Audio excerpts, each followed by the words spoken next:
Tools needed: electric drill, Phillips bit or Phillips screwdriver. Remove shelves and set them aside.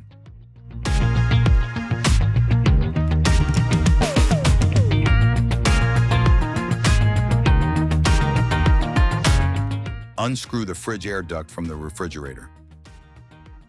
Pull the air duct assembly out to access the harness connections. Disconnect the two harnesses and remove the assembly.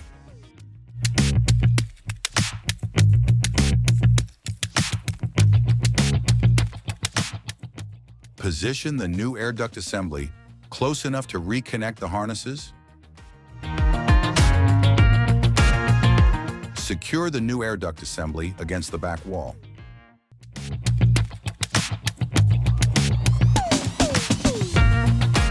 Replace the shelves.